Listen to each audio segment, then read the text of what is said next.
It's the UPX Podcast, baby. Glad you tuned in. Got your host, Thank Me Later, and you're stupid to win. Might be coming up session as soon as you begin. Start out king of the street, then lock in iconic in. Welcome to Upland. Grab your UPX, man.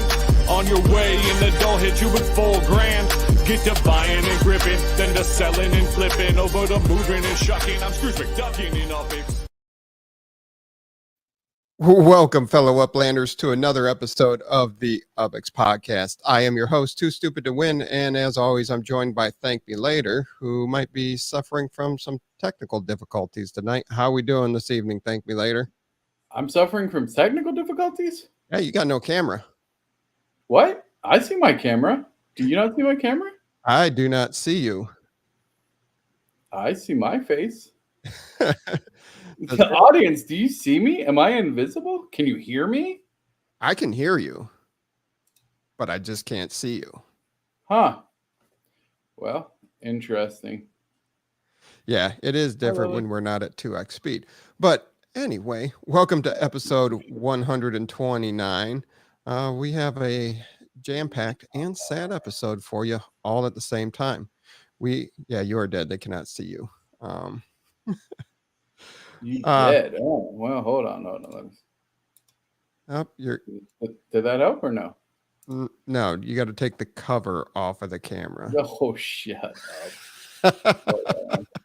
It is that. There you go. Now we got green screen, but you're there. Yeah, I was running it through my XCam thing. I'll just have to do it this way. It's all right. Oh, okay. There you go. So anyway, this is episode 129, and this is recorded on March 31st, 2022. Oh, there you go. Got a nice little background. Better? Yeah, there you go. All right, cool. Oh, my fat face. Jeez. A lot better. I got to downgrade my camera. I'm not trying to be an HD. There you go. Nice camera. Nice look. Anyway, we do have market updates for you. The heat maps are back. We have, will you accept that trade offer? The whole bots and troubleshooting. And man, we've been having a troubleshooting team at work. So treasure hunts always come out as troubleshooting. I know I say it every episode, but it's kind of habit from when you say troubleshooting so many times a day. Anyway, we'll jump right into it. There is sad news out of Upland today. Did you see that? Rip Miles. Yeah. I was sitting down. Miles is no longer the mascot. So he lasted for 2.5, almost 3 years. I think that's a pretty good run. Hey, significantly longer than most of the community managers.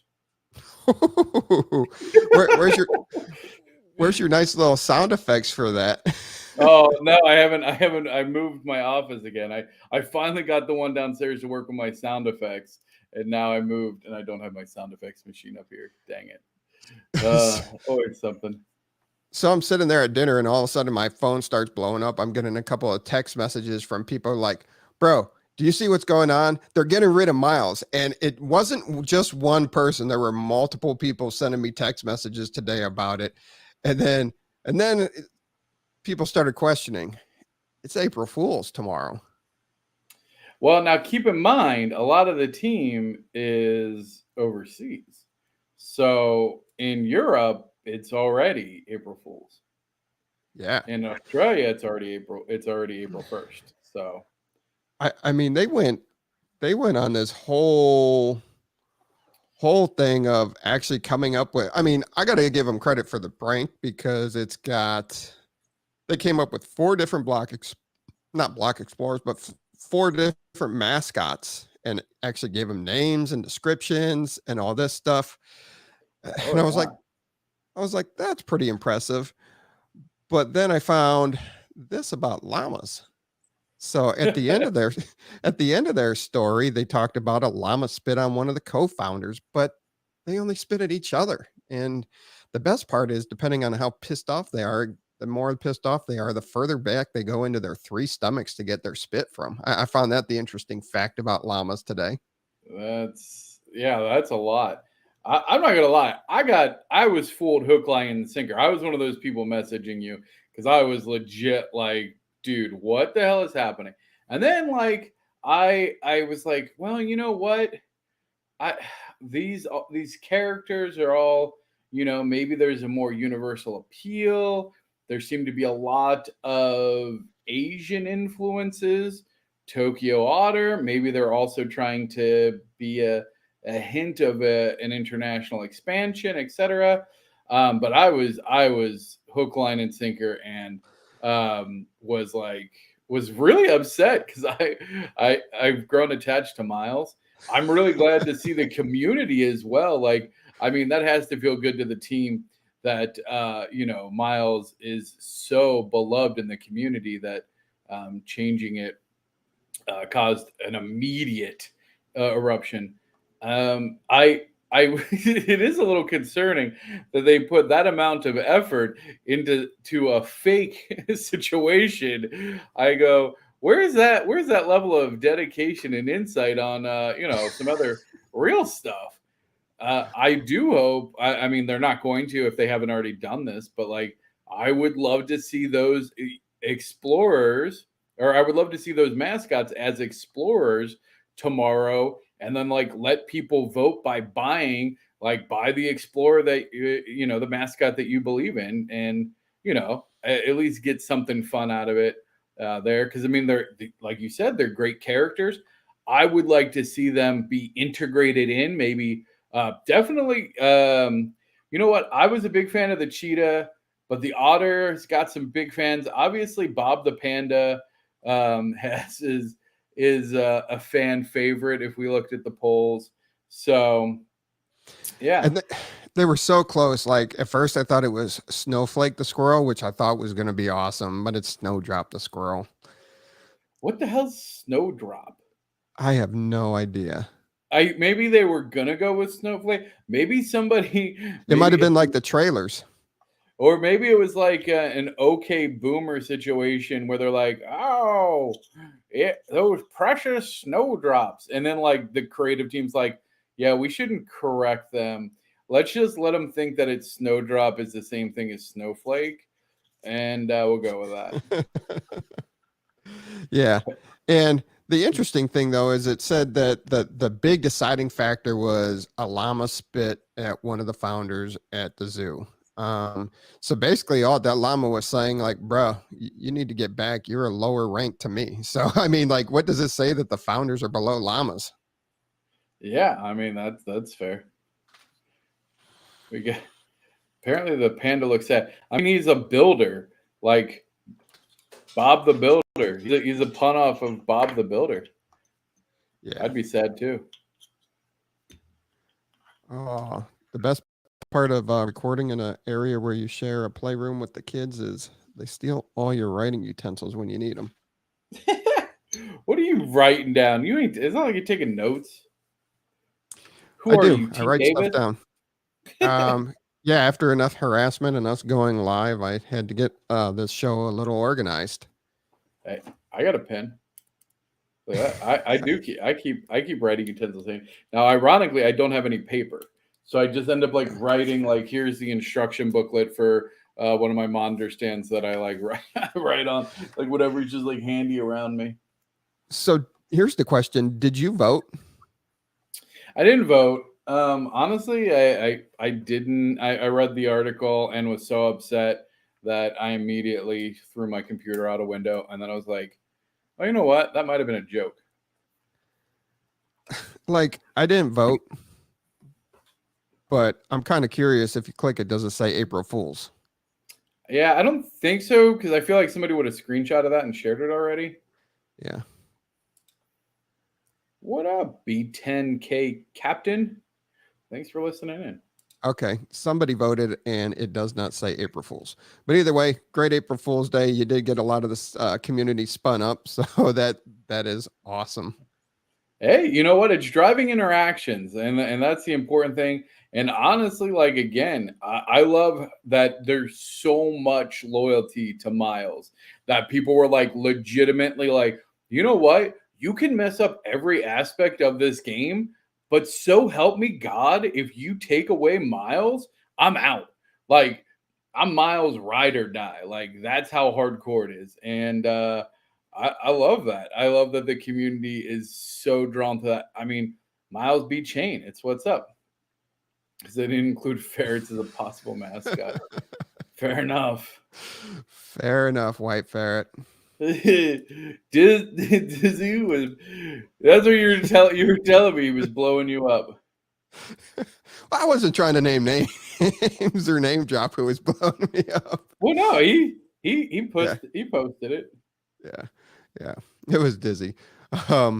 Now that was kind of. I'm waiting for all the comments later on once this video is posted and people come across it on YouTube. Oh, your thumbnail was such clickbait. Nah. Upland clickbaited you. We didn't clickbait you. So we just took the information that was put out there and ran with it a little bit. Whatever gets those views, let's go. Yeah. Did you do the audio engineering challenge? No, I did not. I was trying to find time. I thought it would have been funny if I had all my kids make different car noises during it and just overlay it, but we ran out of time. That would have been legit. I would have been Yeah, I'm like, oh, how perfect would that be? But between all their activities, it just wouldn't have made it because we got tonight by midnight to get those in. And so gotcha. Just didn't happen there. But onto the city floors. I'm pretty stable. Santa Clara and the Bronx are on fire the last 2 weeks. They really started to ramp up. That's interesting because wasn't there a comment about, well, and I wonder, after the treasure hunt announcement, wasn't Bronx one of the ones that got hit in a negative way? Brooklyn. Was that Brooklyn? So I wonder if that's affecting. So then did Bronx get a bump or stay even? Like, I'm curious if that has any play in it or what. I mean, those are, we've seen Bronx now climbing. I mean, it's in the top 5 now, which is pretty cool. Yeah, and people keep saying that's just messed up. Yeah. Here, I'll pull the article up really quick. Man, 30%. I mean, $13. I mean, that's still pretty cheap. And Bronx has been sold out for a minute. Bronx was a tier 2, still a tier 2. The send fees went up there to $20, $140. So it changed from 10 and 50, but it stayed a tier 2. Okay. And it's riot threshold or riot mode threshold is 20. Yeah, so I mean it's a pretty popular city. And again, we haven't really, I think maybe we should put together like a shape of the city. How does the shape of the city, we've talked about a little bit, but from a treasure hunting perspective, I would love to know what people think as far as which city has the best shape to treasure hunt. Yeah, because I think that would be interesting. I think overall size, because Manhattan is pretty small by comparison, right? Like, yeah, it's long from a northeast, southeast kind of. It's kind of long and skinny. Yeah, you start in the middle. I don't know. I think it's better to have like anything that's closer to a square or a circle, like is more even, because then your middle spot cuts it immediately into like a quarter, right? Like where in Manhattan you start in the middle and it's a 50-50. Yeah. Like, so I don't know. It'd be interesting to see what people's thoughts are on city shaping affecting their treasure hunting. Just kind of expensive if you didn't already have a Manhattan footprint to build a treasure hunting map for Manhattan, though. Oh, for sure. I mean, again, I think San Francisco is still wildly undervalued. But yeah. Ooh, what's the next one? I saw lots of green on the next one. Oh, yeah, 30-day change. So the market's been rebounding over the past month. San Francisco's price, it was really low on March 3rd. Yeah, it was bonkers low. Like, yeah. And that's the thing. A lot of people are like, finally, the market stabilized. We'll say it time and time again. You don't have to liquidate for the next city. You don't have to make all these deals, but it's the nature of it. Yeah. And you need a healthy community to buy properties for new players and veteran players. You got to keep something out there at all times. And these city releases were necessary, so we didn't have $500 Manhattan floor prices. Yeah, I mean that was definitely getting out of control quickly. Now we had that. I don't know if do you have anything about the fire drill? We were going to talk about it. I didn't have a slide though. Yeah, because I mean, I'm curious. I mean, with that fire drill that happened earlier, which I don't know if I can. I don't. The term fire drill kind of, I don't know, has some interesting connotations in this sense. I would have preferred, honestly, just stress test, because that's really what it was, as opposed to a fire drill. But that has such bad connotations now. you think stress test? Yeah, or they're like, oh no, a new city release, or that if they say stress test, they might freak for a new city release. Well, I mean, and that's what I don't know what that picture. Oh my gosh, dude, your avatar. I'm taking that down. That was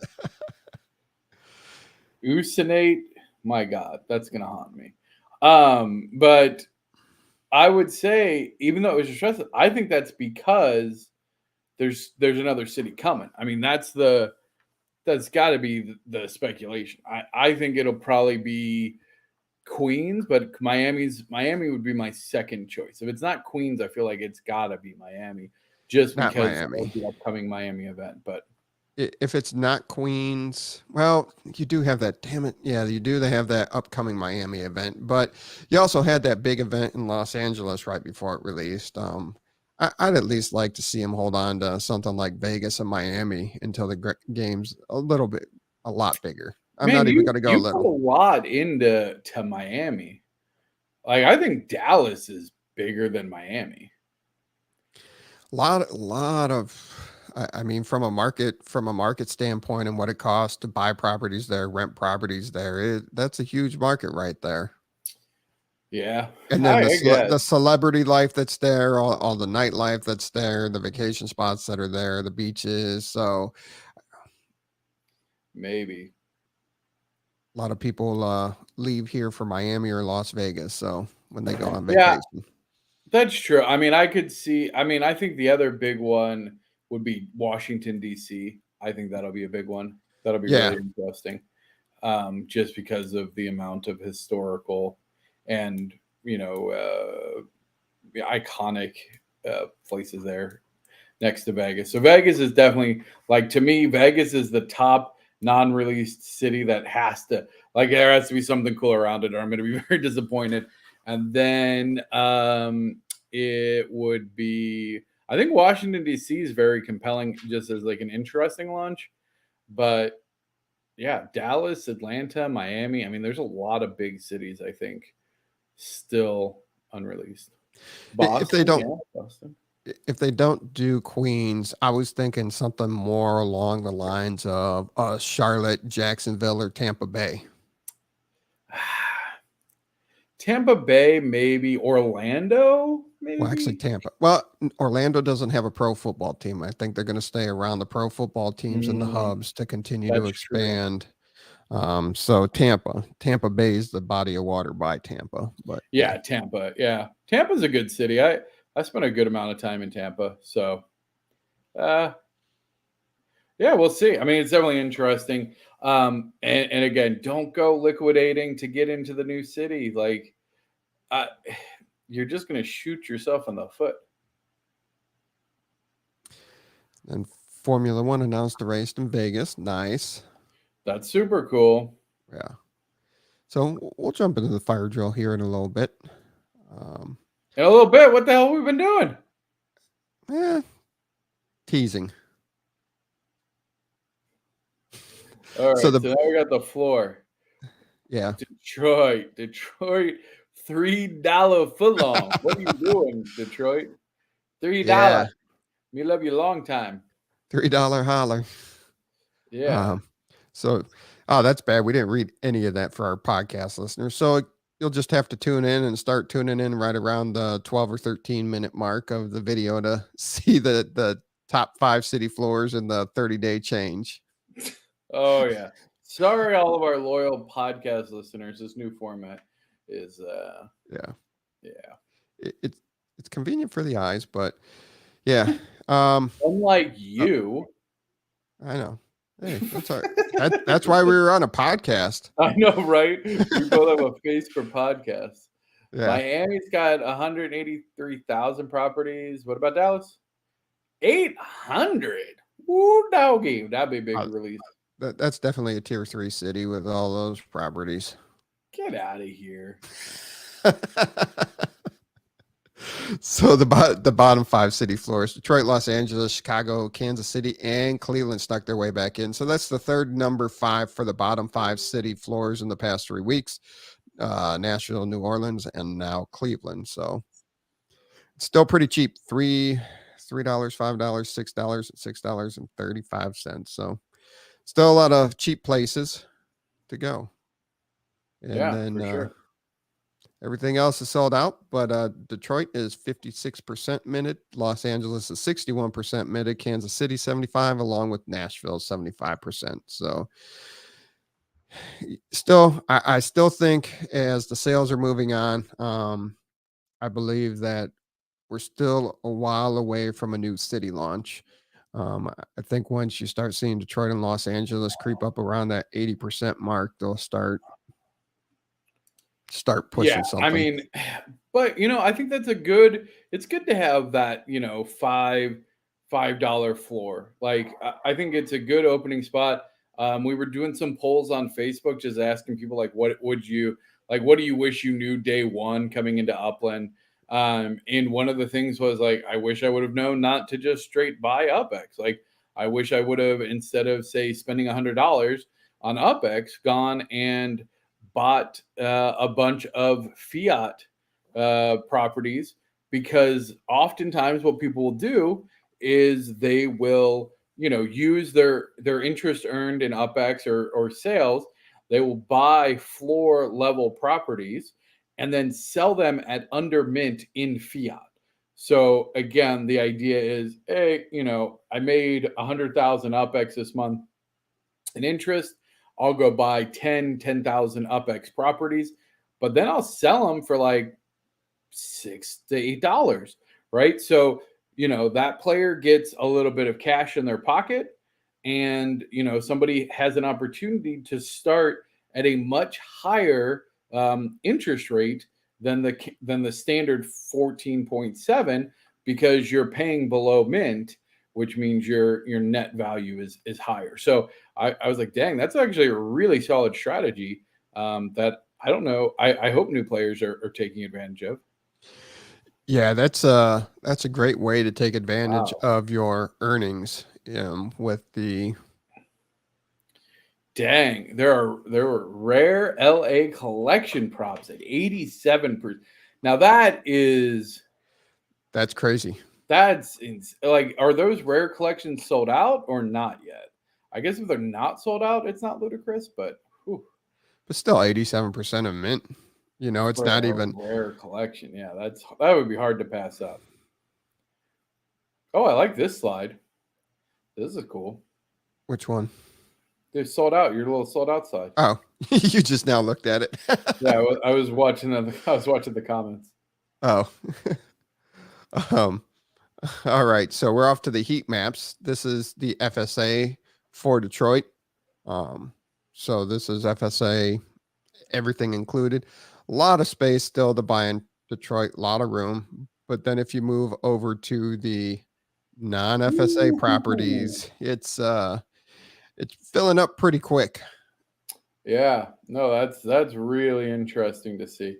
Another set of comments that we got from Facebook is, what I wonder, should I call, like, I won't call them out, individuals. If you join the Facebook, if you join either the Wiki Facebook or anything group, you'll see we were talking about why are you buying properties, and it's around, one of the members said around city centers, and you're seeing that here with Detroit, right? So the main city would have been there at the southeast, like edge center. Yep. Center, right? The south center. Yeah. And you could see that getting bought out quickly. And then there's obviously, specific areas outside of that. But yeah, city center, I think a lot of people are looking towards that Just like real life, they're expecting the downtown and central business district areas of cities to get bought out more aggressively and established more quickly. So we're definitely seeing that kind of effect here. This is really interesting. Yeah. And then Los Angeles, side by side here. Yeah. Still not much happening. Well, you know what? And again, I feel like to see it be this disparate from where the community genuinely thought, right? Like it's, you go back and again, people were like 1 day to a week. And if you were like if you said it was going to take more than a week to sell out LA, people were like booing you. They're like, you're insane. You don't understand the game. But what we're seeing here, I mean, we are weeks after the LA launch. And I mean, there's still plenty of available properties to mint, still collectible, like collection properties to mint, I believe, as well. This did not happen by accident. If you think that the Upland team launched LA and they were expecting it to sell out in a week, no way. They definitely knew. And they had to be preparing for this. And it makes sense. It hurts a little bit. I think that's why they released that financial report of like, look, we need to get relief on the secondary markets. Like the game of Upland, even though it started out as a property trading game, is quickly expanding into so many other facets that it's important that we have availability of properties to mint. And they don't really want they don't want unestablished property selling for 5x. That's not bringing any value to the game. It's not bringing any value to the community. I will say it time and time again. I'll get on my little soapbox. Like, you don't expect to buy a random property and be able to sell it for insane profit. Like, that's just not how this game works. It did for a while, especially in certain markets, and there's certainly exceptions, but like that is just not the game that Upland is looking to establish. Yeah, I was one of those people calling people crazy that this was going to move so fast. But yeah, sticker shock. And it's been 64 days since South Los Angeles was released. Wow, 64 days. Yeah. Yeah. So, I mean, and it looks like it will go another 64 days. I don't see this not anytime soon. And if you think about it, if you're around in the original days, it took forever for San Francisco to sell out, forever. And yeah, and honestly, like, say what you will, like in hindsight, like I look back at it, like it was so much more relaxed. Like the panic and the FOMO, like that's not really good for these kind of projects. And when you see that immediate kind of FOMO, and it happens a lot in the NFT market. So I think crypto people are very used to that immediate launch, immediate sellout, and immediate 5x return. Like, oh, I got in on mint day, so I can immediately make 5x. And that's not, again, that's not the game. That's not what Upland wants to do. And I think Los Angeles and Detroit were a hard reset for a lot of people to reset the baseline. Because like when you were in San Francisco, like we had time. Like we would talk about, oh, man, I got there's this property. It's a little bit more than what I want to spend. Let me wait on it. Let me think about it. Okay, I'm gonna pull the trigger. Dogs FOMO. No FOMO. No, I'll be okay. And whatever, Chibi's FOMO. You ain't got nothing on me. You ain't got nothing on me. Get out of here unless you know that Chibi's FOMO. Yeah, you were all over that Chibi's. Oh man. Hey, they might be coming back. We don't know. But yeah, I think I'm glad that it's been reset. I think for the next wave of players that are going to come in, when cars are announced or the next big wave of marketing comes out, or when they change from a llama to a freaking squirrel or whatever, I really think that having this as an established norm, like I think people should get used to having a tier 1 city and a tier 3 city on both coasts and in the middle. that's unminted. Like that's going to be the standard. I really believe that. I think Upland is going to really work hard to make sure there is a significant amount of unminted properties at any given time for new players to come into. That does mean that if you want to make money selling on the secondary market, that you're going to have to work at it. You're going to have to establish the community. You're going to have to build out a neighborhood.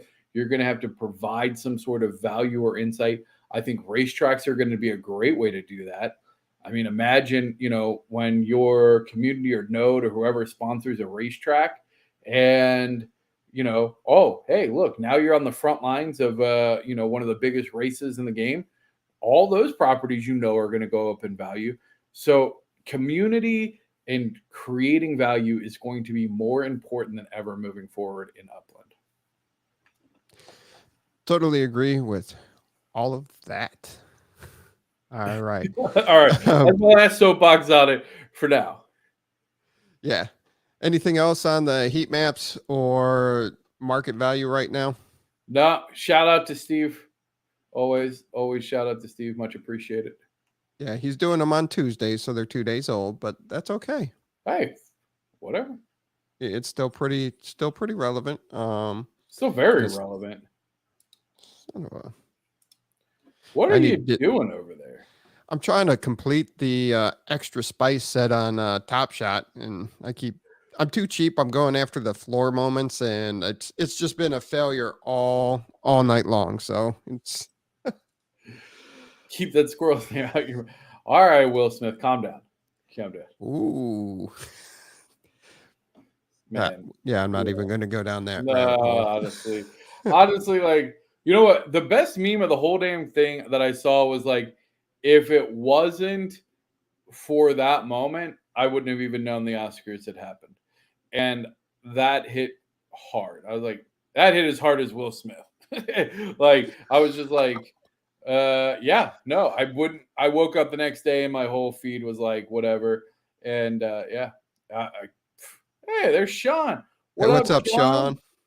Thanks for joining from Facebook. We got some Facebook listeners. Yeah, take that, YouTube. You better watch out. We got our Facebook crew coming. Yeah. We're not going too far. No. We're moving on. Don't worry. That was it. That was it. That's all you got. Don't leave us. Don't leave, Sean. So onto the fire drill that happened. They did 4 cities and 4 neighborhoods, 1 in each city. Woodland Hills in Los Angeles, East Nashville in Nashville, Raytown in Kansas City, and Warrendale in Detroit. Now, last year or the year before that, we did an episode called 2 Cities at One Time. Now, I like that it was interesting that they did it in 4 separate cities, and they wanted and then select neighborhoods. So they want these transactions going on across the Upland metaverse in different locations. So I think we're playing closer and closer to them preparing for the larger releases of 2 big cities at one time. Oh, for sure. Well, I think it's either that or just even multi-city, because I don't know how the nodes, like technical nodes. So I don't know how the traffic is broken up on their servers, like if it's by city. So, and I would imagine that there's, they're leveraging some sort of elastic cloud where they can say, hey, we're going to have a big launch here. So all of the servers that are supporting this city, we're going to ramp up the assets and their resources there. So if they haven't tried to there's not really been any massive multi-city release. So honestly, now that you say it, it makes me wonder, racing's coming out. It's probably going to be a multi-city event. Maybe that's what they're preparing for is, hey, can our systems take multiple major spikes Movement. and movement and activity across multiple cities and not just like in a single concentrated area. I don't know, because I don't know enough about how their technical backend is set up on that, but possible. Yeah, and they did dump a bunch of sends, but yeah, that's my theory is they're ramping up for something that has stuff going on, maybe East Coast, West Coast at the same time, but where you're going to see a lot of activity. Did you participate in the fire drill? You know what? I was in Detroit and I meant to. I got really busy with work. It was such a small window. It was like 45 minutes. I didn't have time. Sean says they were in Kansas, which is cool. Yeah. What about you? Did you do anything? I did not. Thanks, Slacker. Dizzy. Slacker. I was actually driving at the time, so for work. Oh, okay. If you won $1 million, you could have anything you want. All right. For any of you that know that reference, We talked about that yesterday too. Oh, yeah. Dizzy was all over that one yesterday. So. Nice. Let's see here. Sean asked, do you think the cars buildings will get some sort of utility? I'm curious if you're talking about the fact. Now, Sean is joining us from Facebook, and for those of you who aren't in any of the Facebook groups, consider joining them, especially the Upland Wiki one. It's the best. There is an immense amount of people selling their properties. I imagine this happens on Discord too, and they're advertising it with either the icons or the real life. Like, hey, this was this is a gas station, this is a car wash, this is an auto mechanic shop. I cannot stress this enough. And if you're in those groups and you do that, you've seen my copy paste disclaimer that I will slam on your post immediately if I see it. That no, it has no bearing. They will not ever have a bearing. If they are, again, like train station and airports, that is pre-designated way up front and communicated way ahead of time. They are not all of the properties that are minted now or even released. They're not going to be having special utility. You will have business licenses. You'll have buildings that are ubiquitous across all of the properties. So do not worry if you do not own a car lot, car wash, car repair shop in real life.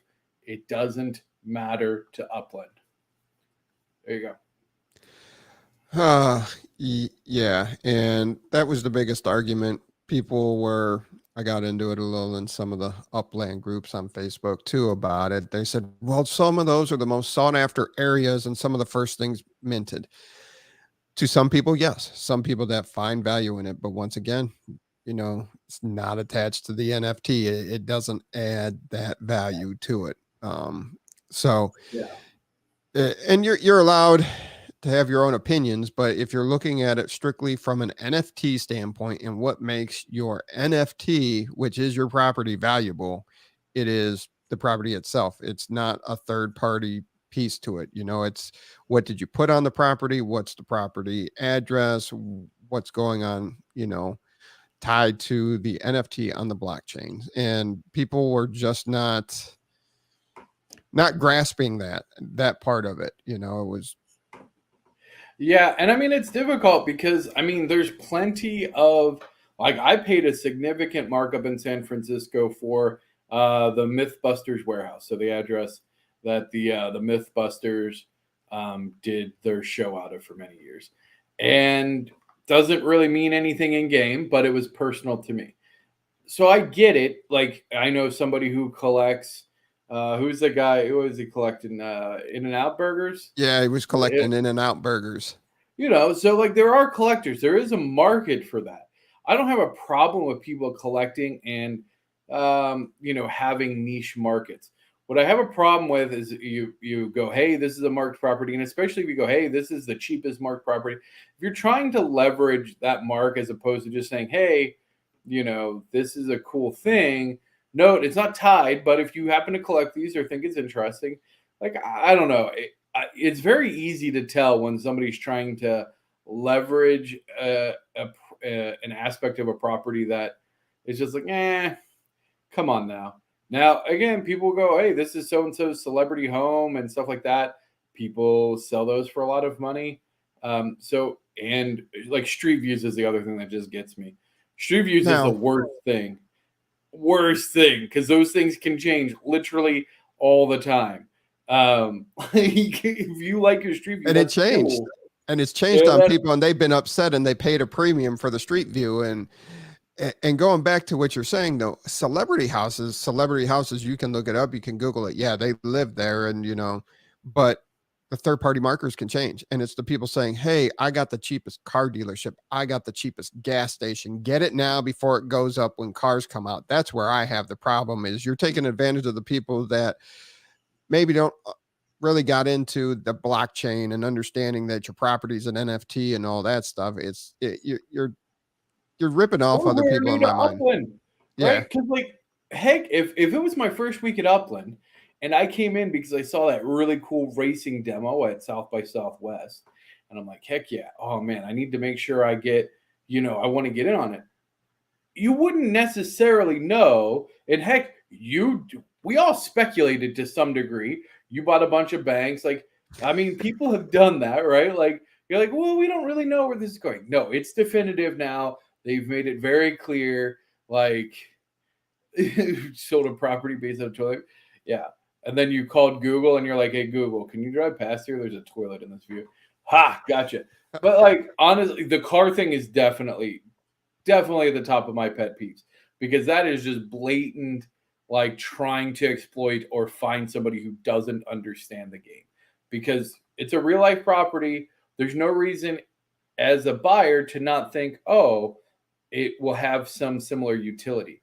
And it's just so cringy to me that somebody would try to do that, because you're not going to trick a veteran. Veterans know you're going to trick a new person.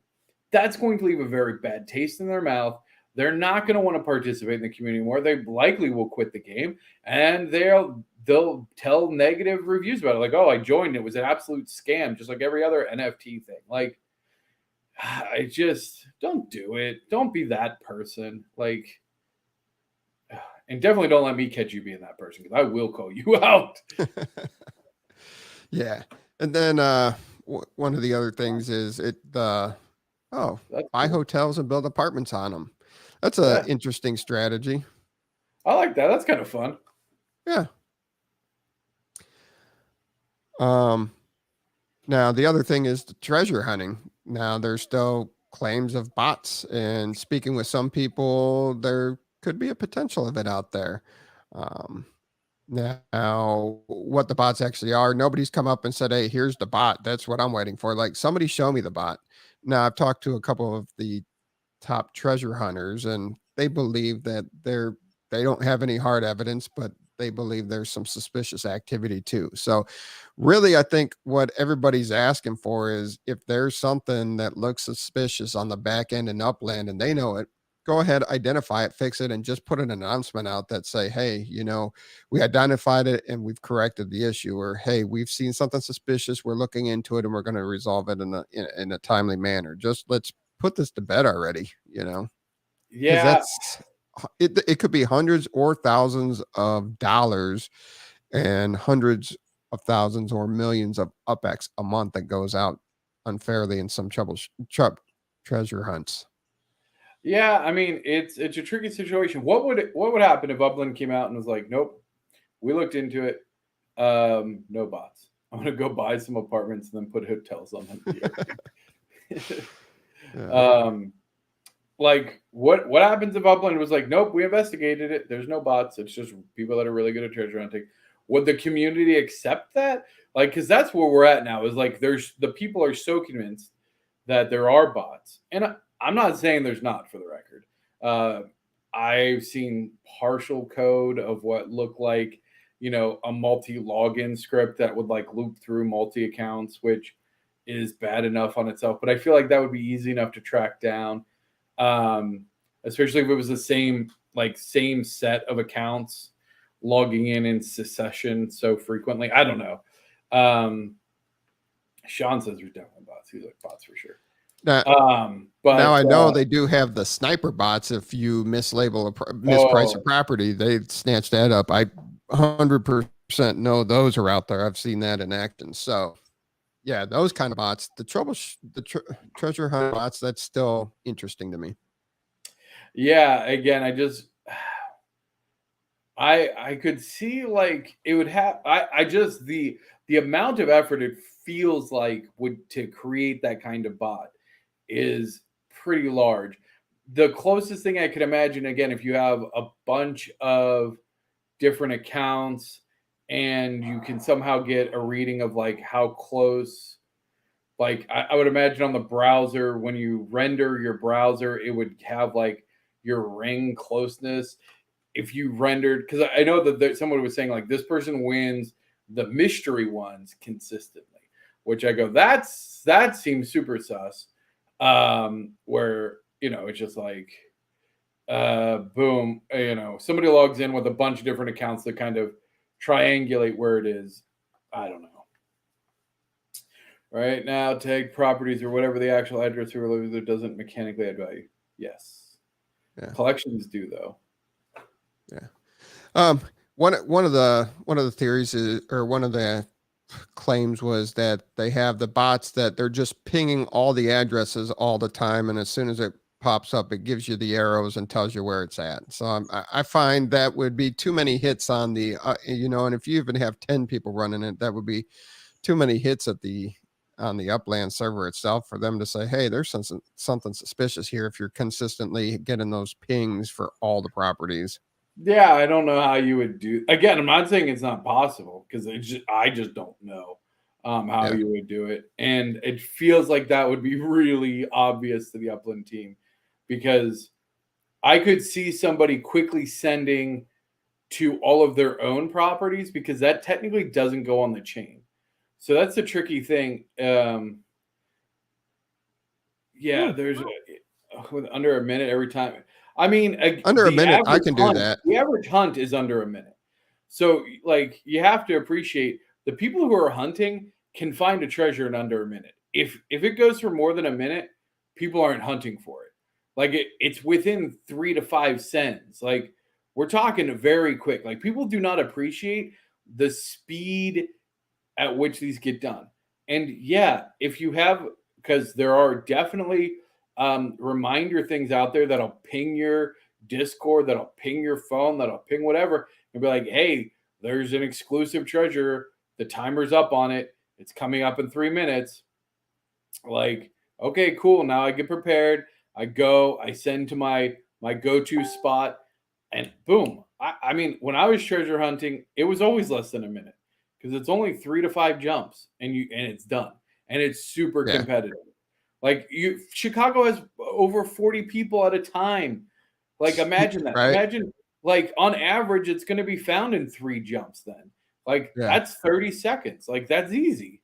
And sometimes you get the people that are, there's a lot of stuff to it, but just wanted to keep that alive. So if there are bots out there and anything looks suspicious, Upland, please address.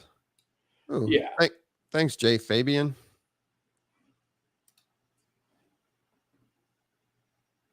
Smash the likes. Yeah. Minute 30 max. I agree. Anything else you want to touch on that before we roll to the next subject? No. What? We got a Facebook love. Oh, that's so cool. I've never seen that. Thanks, Sean. The NFLPA shops came out, and I did think this article was rather nice. We didn't touch on it last week. Can we zoom in on that? Make that bigger? Yeah. I have not done. I haven't even looked at the prices on that. I'm not a. But they've come out with the optimal number of cities for the fan shop venture dues. And then told you how many launched per city. That's interesting. So this is 74 in LA. Yeah. Launch number per city. Well, it's interesting. So Manhattan launches with 6, but we'll only have 45, which is fair. Where's San Fran? 55? Yep. That's it feels like a lot. 55 orange dots. They're definitely going to need a way to manage that. One in Fresno. Who got the Fresno? Who's our Fresno? Who's our Fresno freak, eh? That's pretty cool. So what's this? So this is the fee breakdown. Okay, monthly fee percent, 50%. Oh, interesting. So like if LA only had like 5 or 6, they would pay very little. Yeah. But then if they had like 100, then they're going to start paying a markup. Nice. I mean, it's interesting. Like the scale gets kind of insane. I mean, it's curious why the monthly fee percent at 100% is only 50%. Like Right. it feels like it should be 100, but whatever. That's cool. Well, that's the monthly fee that they're paying for the community pool. So Yeah, but like no, because like oh wait, so 50% of what? 50% of 10%? 50% of what? from the venture dues module. So it's the percentage of monthly medium contributions of UPX funds paid to the Upland community pool from the meta ventures of the same type. So Interesting. now talking to some of the shop owners, first day or two is pretty good. And then it kind of trickled down after that. Now you do have some shops doing some incentives where they're putting just a common one out there Yeah. for 10 cents. So you can get just like a general one just to bring people into the shop. Like, hey, I got, come on into the shop, see what I got. And then they put something like super discounted. Yeah. Show us to know. Does that mean if you aren't making money, you got a business? Absolutely. Absolutely. They don't want you running a meta venture if you're not going to be dedicated. Because, I mean, we've heard it time and time again. It's actually a fair amount of work to run one of these things, to manage the inventory, to do all that stuff. So, it's understandable that, you don't want a bunch of people just to open up shop and then have nothing there. It's not good for the community. No. Yeah. I like it though. Yeah, I'm torn on it, honestly, because like it's one of those things where right now I think the community is like it's big enough to start supporting it, but it's not big enough that it feels good, if that makes sense. Like once the community is so big that you can really get pretty much anything you need in a given city, then and like pretty easily, that'll be different. And then starts getting interesting. Block explorers are a great example. Are there going to be cities that focus on a certain type of block explorer, or do markets get created inside? NFLPA legits have a built-in, like in my mind, incentive for the city to support. Like if I'm in LA, I'm probably selling more West Coast legits, right? Like I'm selling like the Rams and whatever. Like, and if I'm on the East Coast, like I'm getting, the Giants and the Eagles and whoever plays over there. I'm curious, like if we're seeing that kind of divide. Probably not yet. Yeah, I think it would be the other way is, if you're bringing the stuff in from the West Coast, because if everybody's coming to your shop on the East Coast, they have the ability to hit those. So you're bringing the West Coast type teams over so they don't have to travel west. Yes, there's a point to that, but that's essentials, right? So now imagine this. If you're in that city because you're trying to get the mementos for a game, then you're gonna be West Coast legit. Imagine those people are gonna be the ones that are gonna have the highest fan score who are gonna be at those stadiums, right? So those players inherently are gonna want to collect the mementos or the higher value assets from those collections. And once like replicas and things like that start coming out, I think you're going to have a built-in market. Like if I'm in that city, I'm going to sell the mementos and the replicas and the hard to get things for the teams that people need the team score for to participate in those events. That's my thought. And that does make a lot of sense too. So It's challenging to run one of these, especially right now. You're limited by the size of the buildings, it's very challenging for your inventory in itself, and Do it we have depends on. numbers on that? Like, do people like has any of the legit owners published like how many slots? Because I think like Block Explorers, if you have a Block Explorer apartment, it's like 100 slots in for it. I talked, but I didn't write it down, so I'll get it for next episode. Okay. Yeah. And you should go and put it on the wiki so people have that information available. There you go. And that's the other thing is just remember too, with the collector score, you get in one time into the shop during game day, and then apartment gets 150. Thank you, Dizzy. And then once you get in and you're one of the people that get the early sale, you have a penalty put up against your score. So, everybody gets a decent shot at it. So you just don't dominate with a ridiculous team score, unless you get it so high that it doesn't matter. And I'll have to play with those numbers. Yeah, which I mean, again, like that's the game on how do you get that and what does that actually mean? Like, what are you trying to accomplish with it?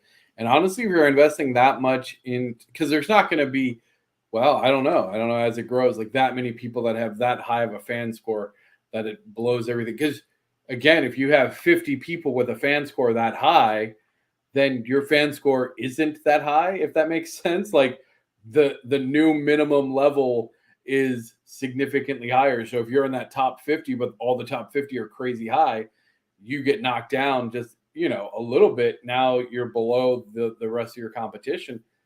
I really like the way it's orchestrated. Like, I think it's a very clever mechanic to drive collectability, to add an immediate value to collecting those items. I like it. Now, on that, so have they made any announcement when the collections are going to come out for NFL PA? Before the season. I was talking to somebody, again, Facebook, man, I've been crushing on Facebook.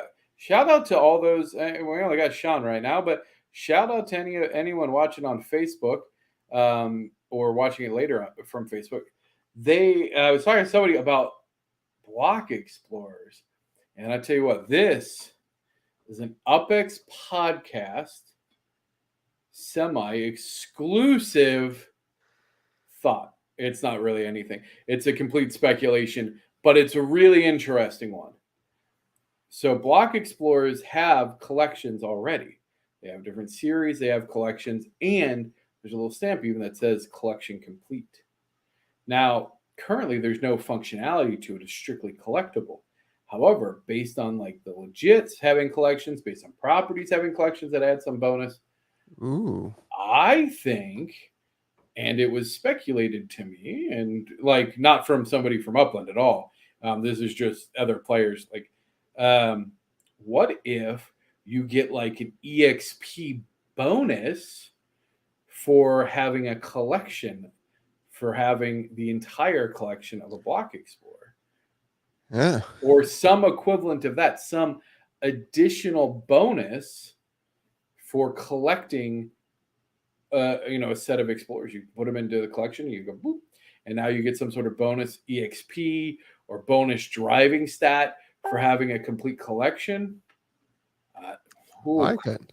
It caused me to start speculating and looking at some things very differently as well.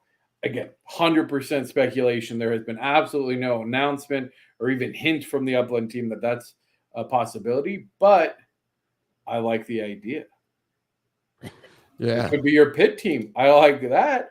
Bonus if your pit team is all from the same collection. Like, I think there's possibility there. That's all I'm saying. I like it.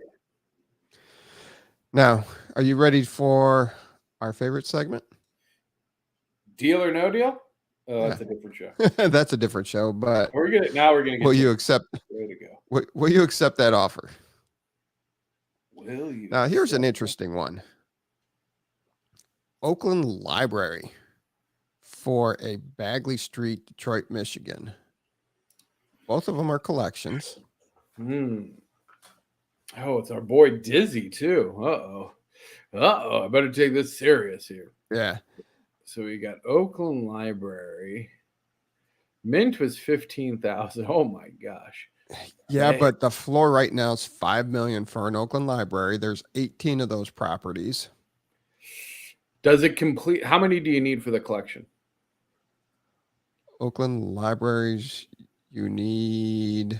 Hold on. I got to go through my sheet. I my didn't next have is that my prop that was stolen? I don't know if that's a joke or not. You need 2 Oakland Libraries. Okay. Oh, well, and we got Dizzy here. So does this complete? No, it does not complete the collection for them. And the floor is 5.8 million UPX right now, or 7,777 US dollars. Oof. And what's this Bagley Street? What kind of collection is that? And then Bagley Street is in Detroit, and that's a rare collection. You need 3 of them. It's a 2.51 multiplier. Well, I'm not liking this from Mindex. It was stolen a few days ago. I'm curious what happened. That's some real life, some immediate real life drama here. Yeah, I didn't hear that story. We'll definitely have to understand how it was stolen. Stolen's a strong word too, because my guess it's either it was put up for an amount. Swapper thief. These new swappers are thieves. Agreed. I wouldn't trust my ultra temp swap. Oh, worst. Man. Damn, that sucks, man. Well, in that case, Dizzy, I think you should accept it. I think you should give it back to Mindex. That's what I think you should do. I think Dizzy should go, yeah, no. I'll give you this Bagley property, but in order to really maximize my net worth, I got to trade you this burner property for it, and then I'll trade you this other Bagley, and then just con the con. I think you got to figure out a way to con the con in this one. Already declined it. Oh, man. Yeah. Offer him 602 Bagley Street, whatever. Like, offer him one that's close to it.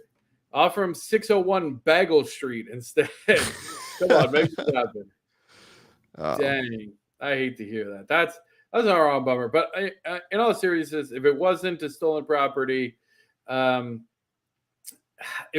I can't complete the ultra rare collection, and I have no intention of ever completing it, honestly, I would say no. It's not worth the loss in monthly gains to me for an ultra rare, for a single ultra rare, because they're really hard to offload, especially at 1. Like if you have a set, you can find potentially a buyer who wants the set, but at 1, you're not going to be able to find a buyer easily. Oh wow, that's interesting. So I pulled up this individual that has it. He no longer has it. The property itself.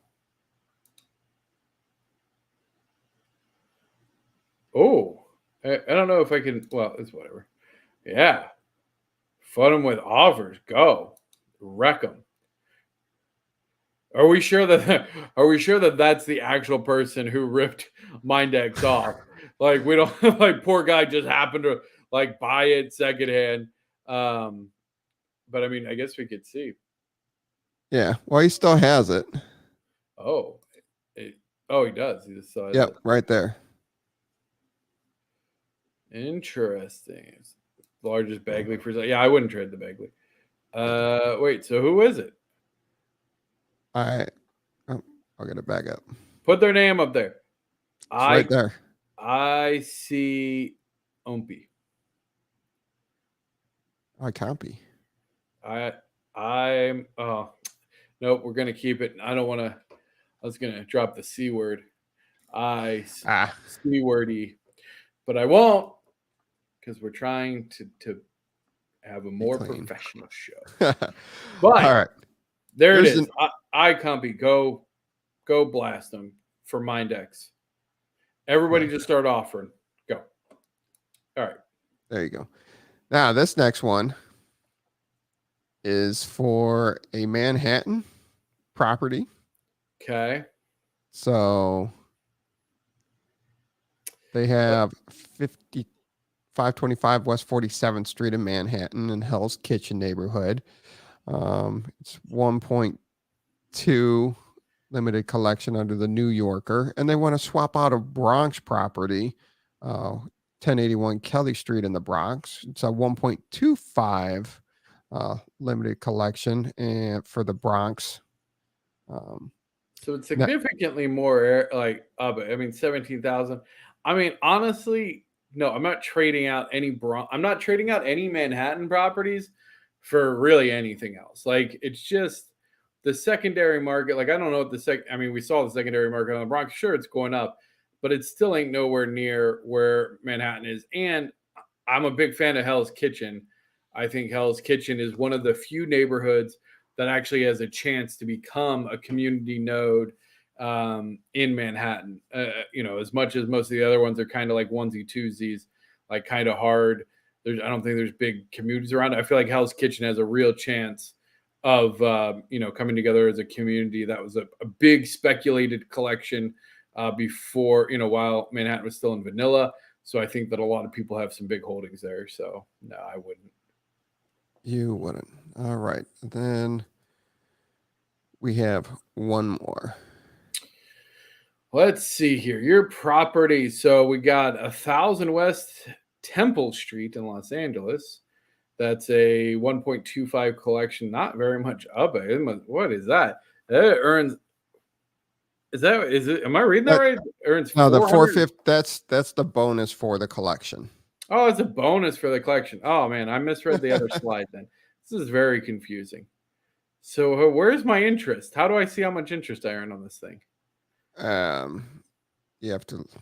Yeah, I didn't have a lot of time. So mint price, fine. We'll just look at mint price. So we got an 830,000 mint price LA property in really no big collection versus a Hollywood Boulevard. So it's a Los Angeles for Los Angeles. So we're staying in the same city. That's better.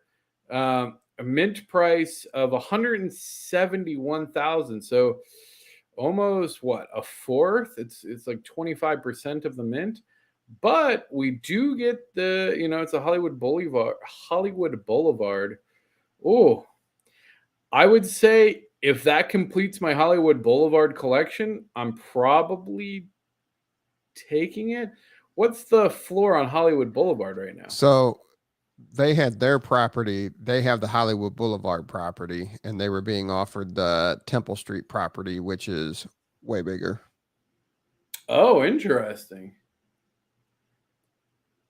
I mean, if I had an extra Hollywood Boulevard, honestly, I might take it.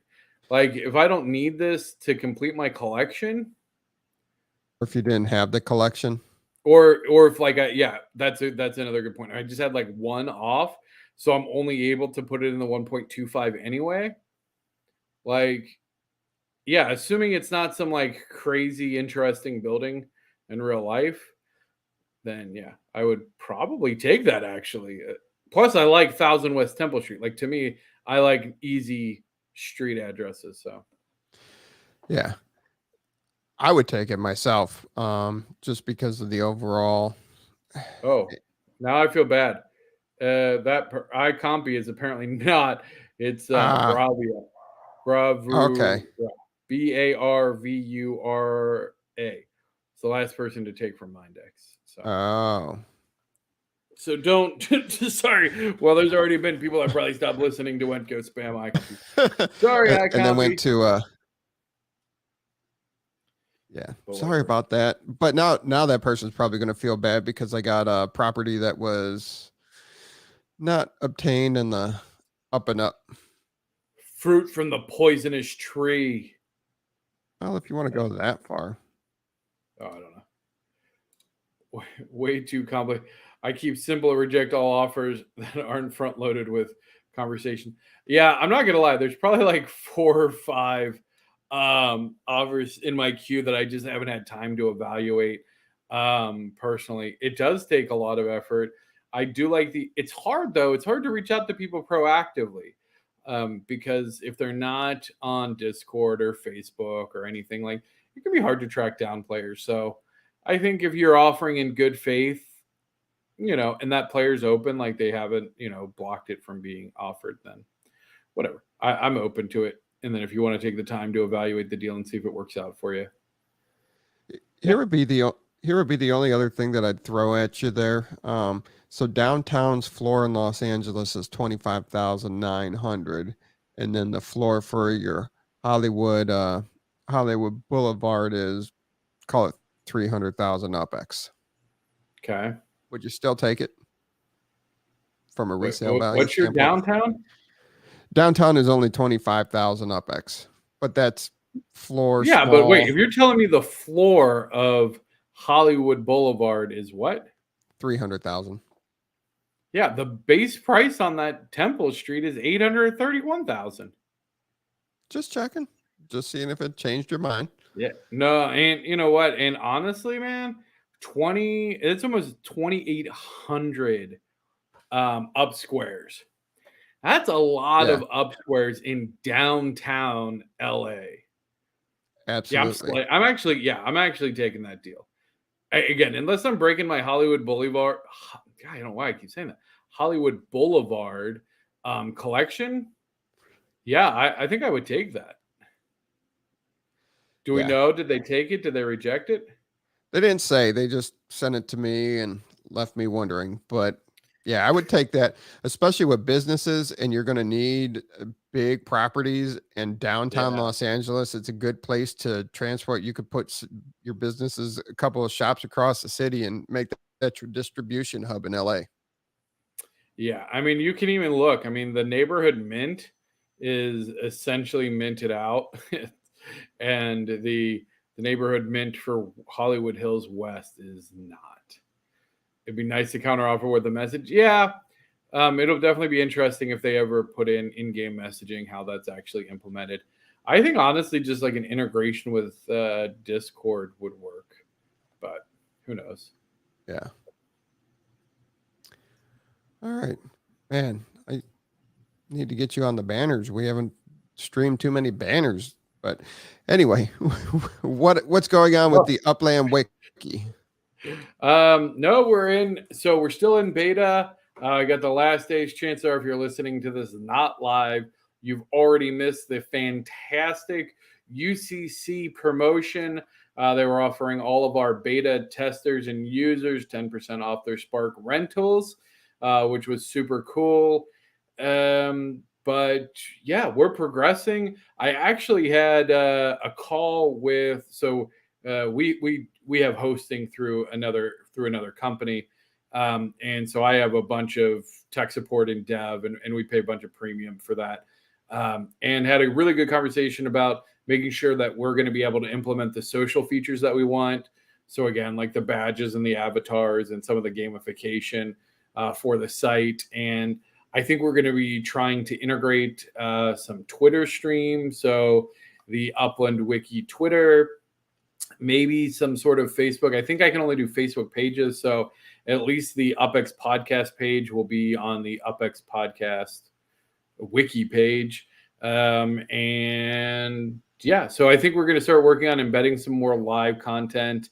I might start running some contests as well once I get everything organized enough for content creators who are going in and helping build out some of the pages and information.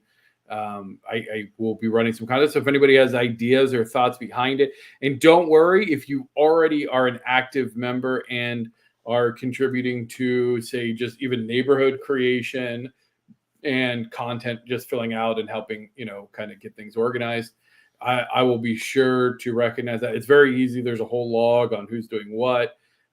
So please, join the wiki, upland.wiki. It's going to grow, and I think it's going to be a really important resource moving forward to just help people get oriented in the space. And I hope people are able to start leveraging it more frequently.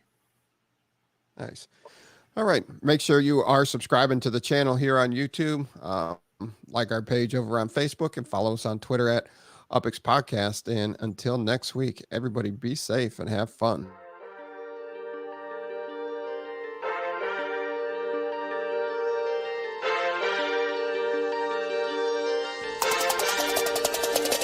It's the UPX Podcast, baby. Glad you tuned in. Got your host, ThankMeLater, and you're stupid to win. Might be coming up session as soon as you begin. Start out king of the street, then lock in iconic in. Welcome to Upland. Grab your UPX, man. On your way in the door, hit you with $4,000. Get to buying and gripping, then to selling and flipping. Over to moving and shucking. I'm Scrooge McDuckin in UPX.